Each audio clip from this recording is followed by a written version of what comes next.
Hey, Miller, thanks for the time.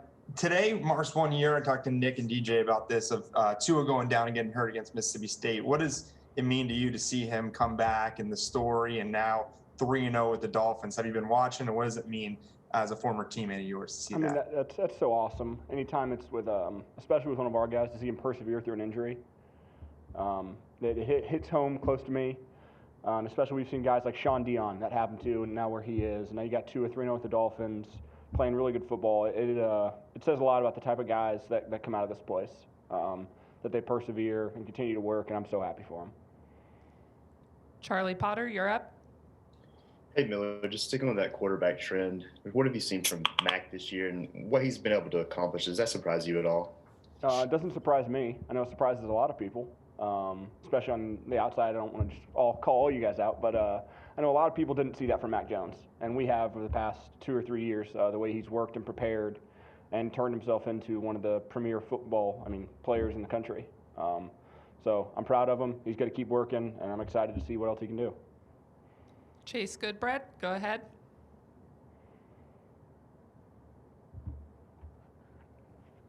Miller, had a question for you about what you saw from Trevor Lawrence his freshman year in high school. Was there a particular throw or play that you saw him make that struck you wide-eyed, like, just kind of hit you, wow, what kind of talent this guy has? Yeah, we were throwing bang eights, which is like a quick post, his freshman year, and they pulled out a radar gun, and they clocked him throwing the ball like 55 miles an hour, and I just kind of like turned around to the head coach, and I was like, that was not normal. Just little stuff like that here and there he would do. It would always catch your eye and be like, that was just not, I can't do that. So stuff like that. Edwin Stanton with the next question. Hey, Miller, how difficult and upsetting was it to, you're prepping for LSU and all of a sudden the game gets canceled, and now you got to turn around and prepare for Kentucky. Was that difficult, or what's that process like? I think it's always hard when you go into a week preparing for one opponent, especially such a big game every year, LSU. I think everyone's really looking forward to that. But because of this year, how crazy it is, we have to be ready to kind of shift gears and get ready for another good Kentucky team. I think it says a lot about our staff and our coaches, and the players have done such a really good job of being able to go 180 in their mindset and get prepared for an entirely different team, another good team in Kentucky. So we're looking forward to that. Over to Tony Sakalas.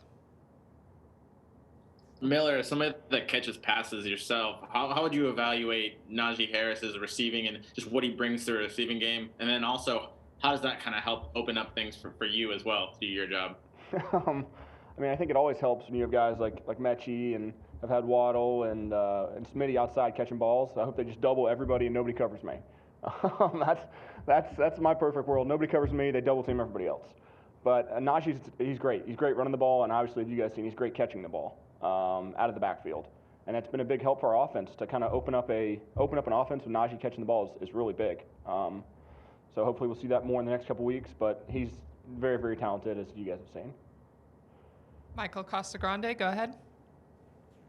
Hey, Mel, just wondered, looking back a few years, what do you remember about Mac Jones when he came in as a freshman? What kind of player was he? What was he like in the locker room? What kind of memories do you have of him, 4 years ago? I remember him being really skinny, skinnier than I was, and that says something because I was skinny. I just remember being small and undersized, but a very hard competitor, even on the scout field. He was always yelling at himself, I remember, because he wanted to be so good. He held himself to such a high standard.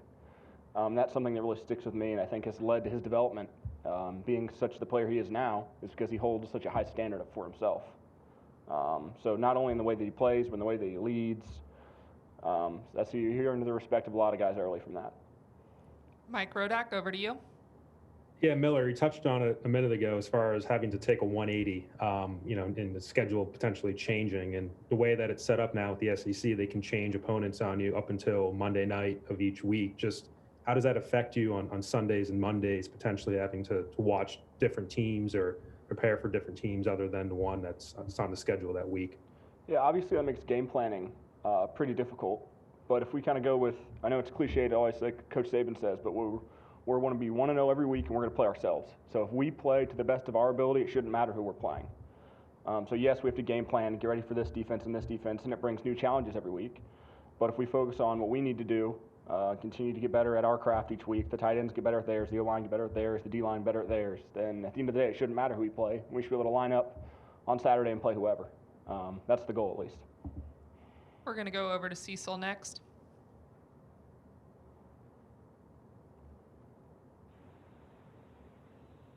Miller, hey, this is Cecil Hurd at the Tuscaloosa News. How are you? Good. How you doing? I'm good. I respect your privacy. If you don't want to answer this, that's fine. But per social media, during this off period, your relationship status changed, and I just wondered if that was part of the time off, or if that was how that worked out for you. No, we had our bye weekend, and I got to go home and propose. So that was it was a good win on a bye weekend. So great day. Congratulations to you and Abby. Thank you. Mm-hmm. Thanks, Cecil. Tyler Waldrop, you're up. Gosh, I hate to change it and be kind of negative after that question, but I just wanted to follow up on something that Coach Saban mentioned in his press conference. He said mentally it feels like Week 11 to him still, more like it would in a normal season. I'm just curious, does it feel that way for you? Does it mentally feel like, the regular season should be wrapping up? And if so, how do you maybe handle that the rest of the year?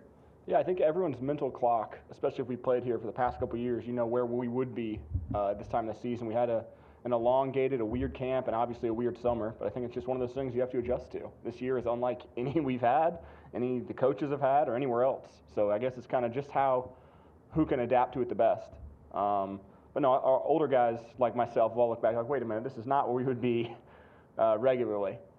But it's just another challenge, and whoever can adapt to that challenge the best will succeed this year. So, yeah.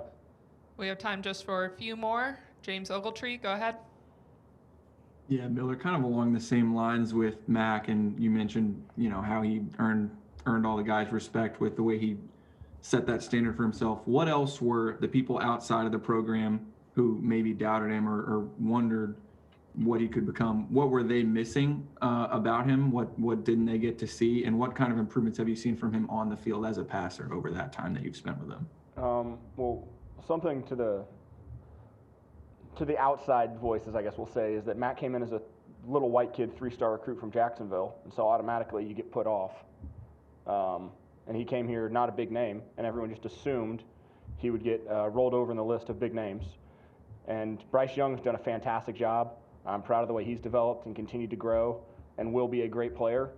But Mac Jones is an elite passer and has continued to grow in his the way he prepares and has transformed himself into a very, very good player. So I just don't think you don't see a lot of the intangibles from the outside, and then you also don't see how a guy's going to develop. Those are things that are kind of hard to tell. So We're going to finish up with Stephen Smith. Miller, you have blocked for a lot of running backs in your time here at Alabama, but a young guy here in Jace Mcloughlin, what have you seen from him as a freshman that has you thinking this kid can be something special also? Yeah, I think Jace is a guy who's really stepped up as of late. Like I said earlier, it's a year where guys can go up and down, in and out of not only with injuries, but also with COVID now. So it's a time where younger guys have gotten a lot more reps. I think Jace has done a great job stepping into that role. He runs really, really hard. That's the first thing that jumps off when you watch Jace play. He runs hard. And he does a great job finishing even in practice, and that's going to pay off in games when he starts to get more and more carries. So that guy's really started to develop, and proud of the way he practices and plays. So Thank you, Miller. thanks, guys. Thank you, everyone, for joining. Have a good rest of your afternoon.